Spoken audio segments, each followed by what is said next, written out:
55 lakh EVM का इस्तेमाल करते हुए इस लोकतंत्र के सबसे बड़े पर्व को, इसकी पूरी प्रक्रिया को पूरा किया जाएगा।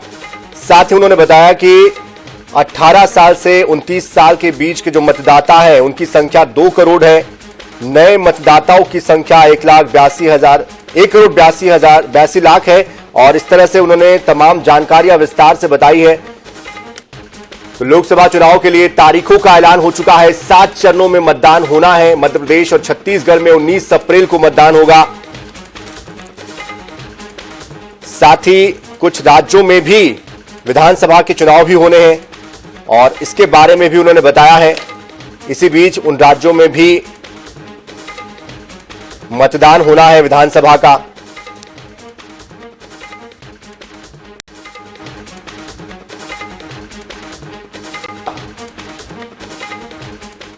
से लेकर स्वच्छता से कैसे चुनाव कराए जाएं, ये सारी बातों का उल्लेख सारे नॉर्म्स के साथ आज इलेक्शन कमीशन ने देश के सामने रखा है। 7 चरणों में देश के अंदर चुनाव होगा। 97 करोड़ के लगभग मतदाता इसमें भाग लेंगे। दुनिया का सबसे बड़ा लोकतंत्र का महापर्व है और इस लोकतंत्र के महापर्व में मध्य प्रदेश 4 फेजों के अंदर जो घोषित हुआ है, 19 अप्रैल, 26 अप्रैल, 7 मई और 13 मई, 4 फेजों में मध्य प्रदेश के चुनाव होंगे। 29 लोकसभाओं के। भारतीय जनता पार्टी चुनाव आयोग का धन्यवाद भी करती है और इन 4 फेजों में एक तैयारी के साथ इस लोकतंत्र के महापर्व में मध्य प्रदेश की भी अपनी महत्वपूर्ण भूमिका होगी। ज्यादा से ज्यादा मतदान हो और इस लोकतंत्र के महापर्व में अमृतकाल के समय में ज्यादा से ज्यादा सहभाग हो, ये भी प्रयास भारतीय जनता पार्टी पहले भी करती आई है और फिर इस चुनाव में करेगी। प्रधानमंत्री मोदी जी के नेतृत्व में इस चुनाव के अंदर जो कई बातों का उल्लेख जो किया गया है, नए मतदाता हैं, 100 साल से उम्र के भी देश के अंदर 2,36,000 मतदाता हैं। इतनी बड़ी उम्र के लोग भी हैं। 85 प्लस यानी 85 वर्ष के मतदाताओं को घर से पोस्टल बैलेट से देने का जो अधिकार दिया है, पहले 80 प्लस था, 85 प्लस किया। तो इसलिए इन सारी बातों को देखते हुए चुनाव आयोग ने हर प्रकार से तैयारी की है और मध्य प्रदेश के अंदर भी इन 4 फेजों के अंदर भारतीय जनता पार्टी का एक एक कार्यकर्ता प्रत्येक बूथ पर 64,523 बूथों पर भारतीय जनता पार्टी के कार्यकर्ता अपनी तैयारी के साथ मैदान में जुट गए हैं। आगामी आने वाले 19 अप्रैल, 26 अप्रैल, 7 मई और 13 मई को सभी मध्य प्रदेश भारतीय जनता पार्टी के कार्यकर्ताओं से भी और आम जनता जनार्दन से भी आज मैं इस अवसर पर अपील करता हूं कि इस लोकतंत्र के महापर्व में हम सब अपना मतदान करके अपनी महत्वपूर्ण भूमिका तो निभाएंगे ही और देश को एक अच्छी सरकार, जो देश के लिए, समाज के लिए, दुनिया के अंदर भारत को एक विकसित देश बनाने का जो संकल्प माननीय प्रधानमंत्री जी का है, इस दिशा में सबकी भूमिका बनेगी और मध्य प्रदेश में भी इस बार इतिहास बनेगा।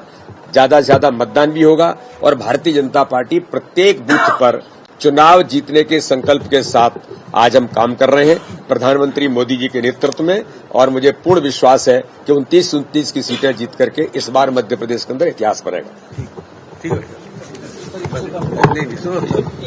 नहीं सर, फिर बहुत मेरी बात तो मना करेंगे हो गया नहीं तो फिर गड़बड़ हो जाएगी सर।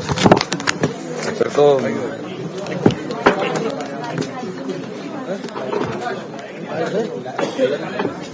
आप आराम करा। तो वीडी शर्मा को सुन रहे थे आप, जो कि मध्य प्रदेश बीजेपी के प्रदेश अध्यक्ष हैं और वो बता रहे थे कि जो 4 चरण तय किए गए हैं उसके लिए हम पूरी तरीके से तैयार हैं। मध्य प्रदेश में मजबूती के साथ हम चुनाव लड़ेंगे और इलेक्शन कमीशन का भी उन्होंने जिक्र किया।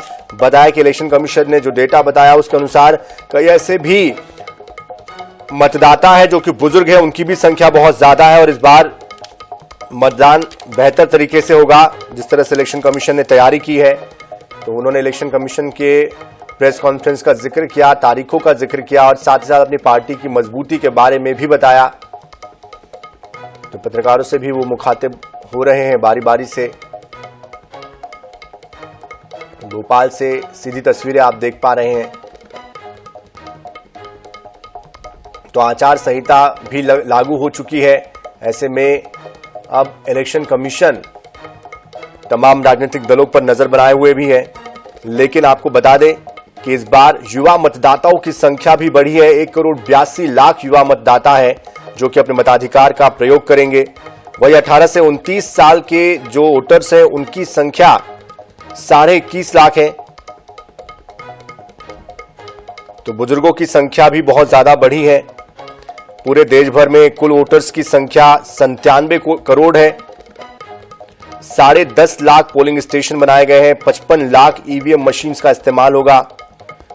85 वर्ष से अधिक उम्र के जो वोटर्स हैं या जो दिव्यांग वोटर हैं उनके घर पर जाकर उनके लिए मताधिकार का प्रयोग वो कर पाएंगे। इस तरह की सुविधा उन्हें दी जाएगी।